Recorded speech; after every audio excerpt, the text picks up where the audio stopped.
प्रभाग क्रमांक 4चे अपक्ष उमेदवार आशिष कृष्ण सामलेटी यांनी उमेदवारी अर्ज घेतला मागे. आम्ही कैलास गोरंट्याल यांचे एकनिष्ठ कार्यकर्ते आहोत, कुठल्याही आमिषाला बळी पडत नाही. जालना शहरात महापालिका निवडणुकीची रणधुमाळी सुरू झाली आहे. मात्र भाजपमध्ये काही उमेदवारांनी पक्षाकडून उमेदवारी न मिळाल्याने अपक्ष उमेदवारी अर्ज दाखल केला होता. त्यापैकी प्रभाग 4 मधून भाजपचे आशिष उर्फ सोनू कृष्ण सामलेटी यांनी आपला अपक्ष उमेदवारी अर्ज मागे घेतला. आम्ही कैलास गोरंट्याल यांचे एकनिष्ठ कार्यकर्ते आहोत, त्यामुळे कुठल्याही आमिषाला बळी न पडता फक्त कैलास गोरंट्याल यांच्या आदेशानुसार मी उमेदवारी अर्ज मागे घेण्याचा निर्णय घेतला, अशी माहिती सामलेटी यांनी दिली आहे. तुम्ही आज उमेदवारी मागे काय घेतलेली? गेल्या काही काळामध्ये माझी आई 2 वेळेस नगरसेविका म्हणून निवडून आलेली आहे. माननीय जलसम्राट कैलासजी गोरंट्याल यांच्या पहिल्या पक्षातनं, काँग्रेस पक्षातनं पहिल्यांदा अपक्ष म्हणून निवडून आलेले. त्याच्यानंतर दुसऱ्यांदा काँग्रेस पक्षातनं निवडून आलेले. पण आम्ही माननीय कैलासजी गोरंट्याल यांच्या एकनिष्ठ कार्यकर्ते आहोत आणि त्यांच्यासोबत आम्ही BJP पक्षामध्ये प्रवेश केला होता. आणि BJP पक्षात प्रवेश केल्यानंतर आम्ही त्या वार्डामध्ये जवळजवळ 10 वर्षापासून कार्यरत आहोत. आणि रनिंग माजी नगरसेविका तिथं म्हणून आम्ही नगरसेविका म्हणून सुद्धा काम केलं आणि रनिंग माजी नगरसेविका म्हणून सुद्धा काम केलेलं आहे.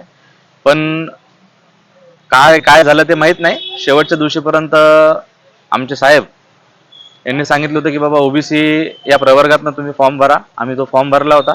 मी ओपन महिलामधनं पण फॉर्म भरणार होतो, पण आमच्या साहेबांचा आम्हाला आदेश आला आणि शेवटपर्यंत माझं तिकीट फायनल होतं. पण असं काही गोष्टी कळाल्या की बाबा वरिष्ठ नेत्याहून किंवा वरिष्ठांकडनं फार दबाव टाकण्यात आला आणि आमचे जे आदरस्तंभ आहेत त्यांना हा निर्णय घ्यावा लागला आणि समोरच्या व्यक्तीला त्यांना तिकीट द्यावं लागलं. तुम्हाला दबाव कोणाचा उमेदवारी मागे घ्या म्हणून? दबाव कोणाचा नव्हता.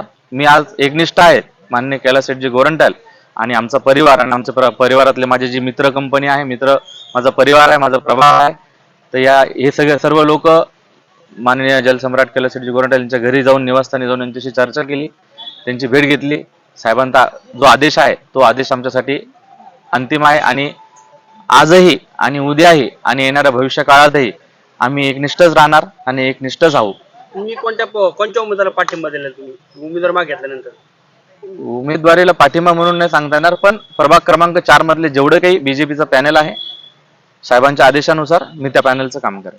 तुमची नाराजगी राहिलेली आहे का आता कोणावरती? नाही, नाराजगी माझी कोणावरती राहिलेली नाहीये, पण पक्षाने एक त्या वार्डामध्ये, त्या प्रभागामध्ये, त्या पॅनलमध्ये एक रनिंग कार्यकर्ता, एक रनिंग नगरसेवक आणि त्या रनिंग नगरसेवकांनी त्या वार्डामध्ये तुमचा जो सर्वे झाला, त्या सर्वेमध्ये जरी तुम्हाला जर तुमचं त्याच्यात नाव आलेलं असेल आणि नाव आल्यानंतर सुद्धा जरी तुम्ही त्या पक्षामधनं त्याला डावलत आहात, तर कुठं ना कुठं तुम्ही एका निष्ठावंत कार्यकर्त्यावरती कुठं ना कुठं याचा अन्याय होत आहे.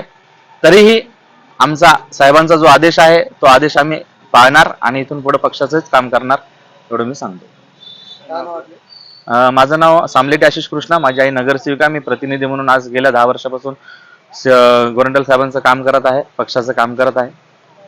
एक गोष्ट सांगू इच्छितो की बाबा राजकारणामध्ये फारसं आपल्याला पाहायला मिळतं की बाबा जर तिकीट नाही मिळालं तर लोक इकडे प्रवेश करतात, तिकडे प्रवेश करतात. आता ज्या कोणाला लोकांना तिकीट मिळालेलं आहे, मी कोणाचं नाव नाही घेत, पण त्यांना मागच्या वेळेस तिकीट न मिळाल्यामुळे त्यांनी राजकारणातला त्यांचा जो देवमाणूस असतो, आपण ज्याला म्हणतो बाप, त्यांनी बदलला.